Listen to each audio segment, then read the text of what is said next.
Hello, everybody. Welcome to a special edition of the Central Texas High School Football Show here on KXAN Plus. And have we got some news for y'all? It was UIL realignment day today. This is Monday, February 2nd when we're taping this.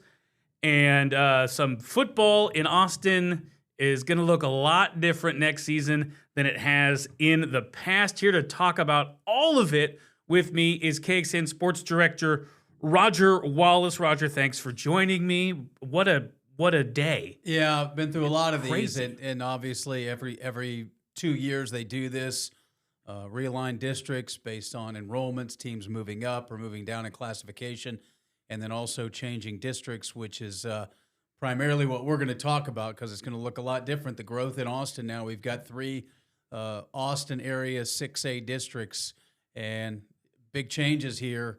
For some of the traditional powerhouses and the road to the playoffs and in the playoffs. And it's going to be interesting. Some matchups that we normally see in the non-district. For instance, what we televise every year to open up the season, Anderson-McCallum, that becomes a district game. So that will not be the Shoal Creek Showdown on opening night, the old Taco Shack Bowl on opening night, that Thursday at House Park. So, yeah, we do it every 2 years. But in my recollection, Billy, this is one of the more drastic changes in realignment. Yeah, when I saw the list, I kind of just sat there with my mouth open for a while, kind of figuring out what was going on. The biggest change, as far as this area is concerned, Lake Travis and Westlake, they are moving out of an Austin-based 6A division, which was the past 2 years District 26, and they're moving in with 5 Round Rock schools. And I've got that here somewhere. I think it's right here. Here we go. So the new District 25 6A featuring 7 teams, Lake Travis and Westlake, along with Round Rock, McNeil, Stony Point, Westwood, and Cedar Ridge. And the 26 6A, which was historically an Austin-based league, Austin High, Aikens, Bowie, Buda Hayes moving into 6A to join this district. Buda Johnson coming back into the Austin area after being in sort of the northern San Antonio kind of outskirts district. And Del Valley and Dripping Springs, they've turned into a powerhouse in 6A. Roger, that balances the power in, and we'll get to Vandergrift in a second. They're in a whole new region at this point. So just talking about those 3 schools, Lake Travis, Westlake, Dripping Springs, that takes a lot of luster out of District 26, but it also can create a potential first-round by-district matchup with 2 powerhouses. Yeah, and it also creates some hope because when Right. you're in a district with Westlake, Lake Travis, and Dripping Springs, the reality is there's probably one available spot unless something unusual happens.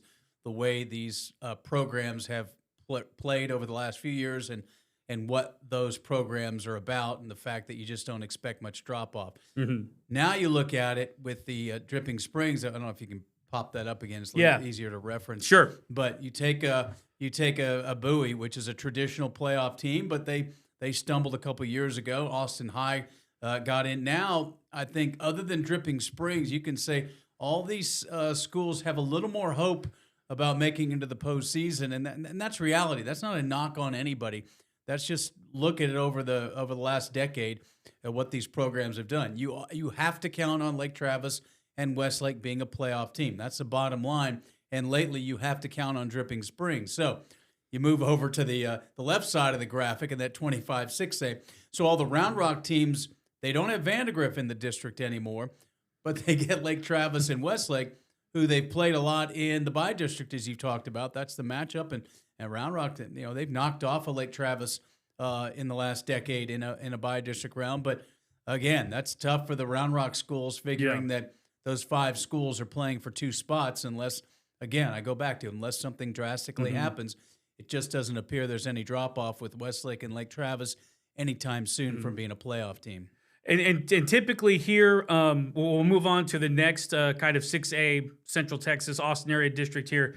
Typically, all of these districts have been in Region 4, which stretches from this area down to San Antonio, down to the Rio Grande Valley. But now there's a Region 3 conference or district with Central Texas teams that gets paired with some Houston area schools with like Katy, the Humbles, like those schools, which is where Vandergrift landed. District 24, 6A, 7 teams. So there's a theme here. All these districts are trying to get to 7 teams. As when we've had 9 district teams, or 9 team districts here lately. So anyway, Vandergrift, Cedar Park, they're moving up from 5A to 6A. Vista Ridge, Georgetown, Eastview also moving up from 5A to 6A. Hutto, Leander, and Rouse also moving up from 5A to 6A. So you get a district here, Roger. 4 of the 7 teams are freshly 6A schools, plus Vandergrift, who is a perennial state power, state champ 2 years ago. That's kind of a tough district for those schools just moving up into 6A. Well, and what it's heavy for Leander ISD schools. Right.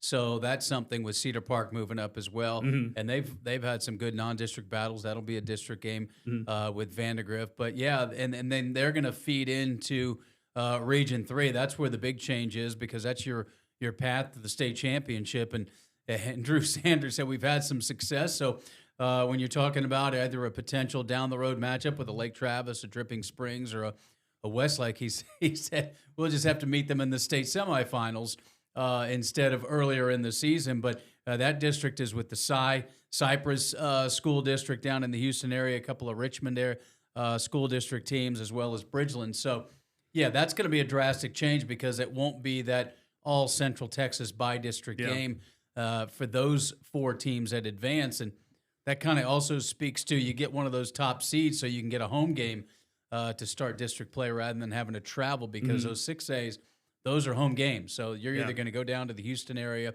or get to stay at home. But yeah, it's interesting. You mentioned the 7 teams. That makes it a lot easier when you have 21 6A teams in Central Texas, so you can get those smaller districts. But I've heard a lot of coaches talk about they're not used to, Drew Sanders, not used to getting 4 non-district games. Right. So you're playing a month before you have a district game. So, it's 7 for 4 spots. So, there's more hope there than one of those 9-team districts where so many schools just kind of such an uphill climb to get one of those 4 spots. And I'm sure every coach in Texas, I'm sure their phones were ringing off the hooks trying to get those first non-district games scheduled, because obviously with a big change like this, that's going to scrap a bunch of previously scheduled games like that. So we will hear from 2 Central Texas schools scheduling each other here later. We've got some quotes from Dripping Springs coach Galen Zimmerman and Lake Travis head coach Hank Carter. Our Levon Whitaker was out at the meeting this morning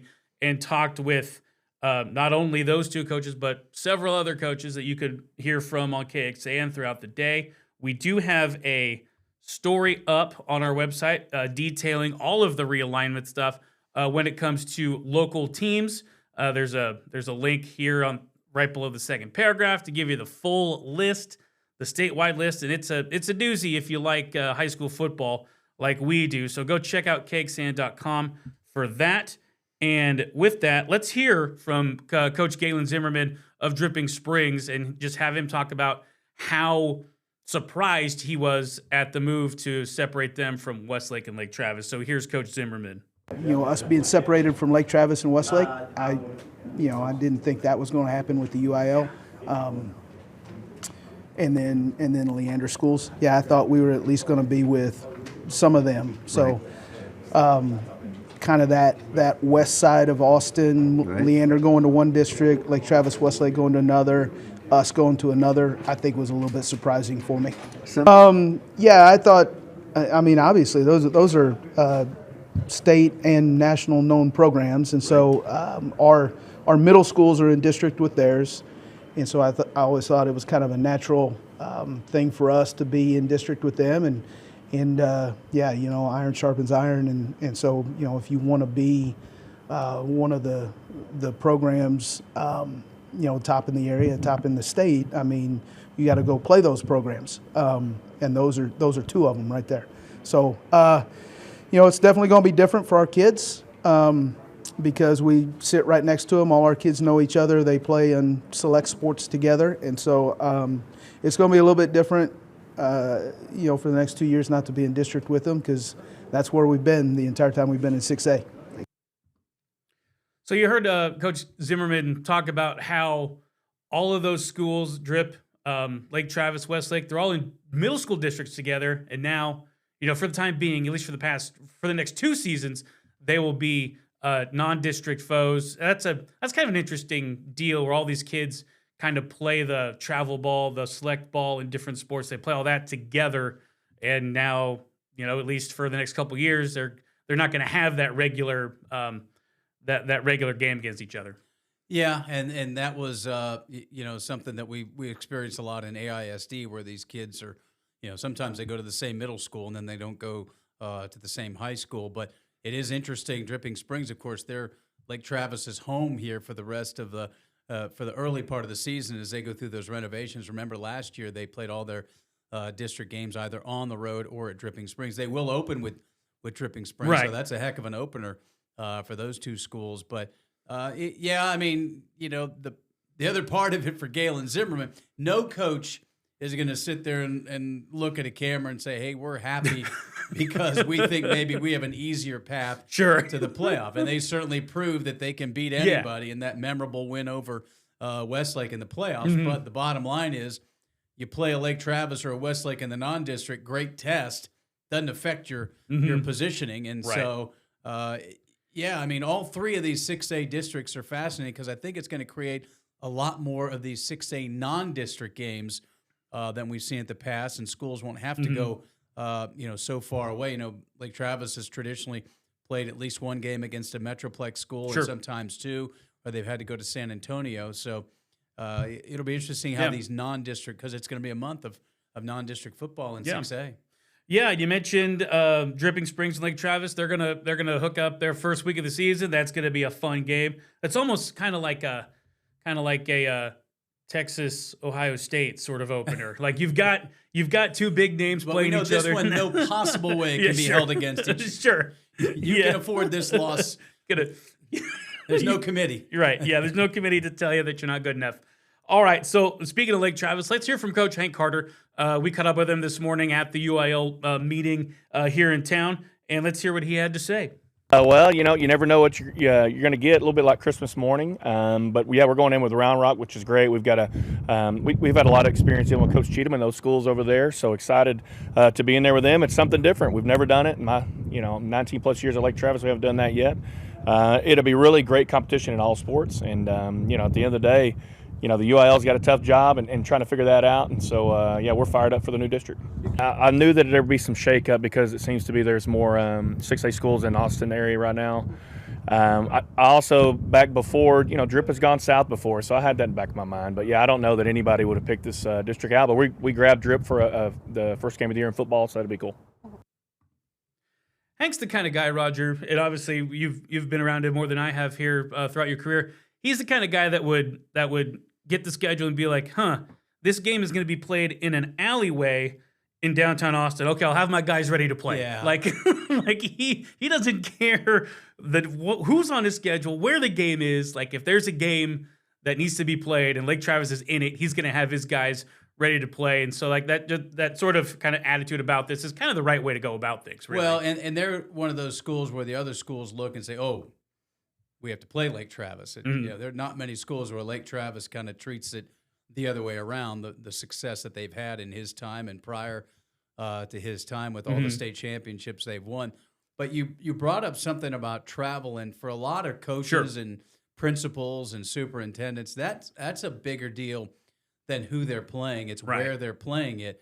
And that also eliminates, a lot of travel in Central Texas for the 6As. Not that they've had to do a lot, but now all of those 3 6A districts are basically Austin area. Now, can't say the same after you get through 6A, and I think that's where you get more coaches a little bit perplexed about having to go 75, 80 miles per game. And don't forget, this is all the sports. So this is a Tuesday night basketball game or a Tuesday night volleyball game or softball. It's not just football. So that's a bigger concern than the competitive balance, I think, because that is across every sport, all seasons, weeknights. I mean, a Friday night, if you have to drive a long way, at least you don't have school on Saturday. Not the case for a Tuesday night or a Wednesday night. So that's a big part of it. But yeah, Lake Travis, they know what they are. You're going to have to deal with us, not so much the other way around.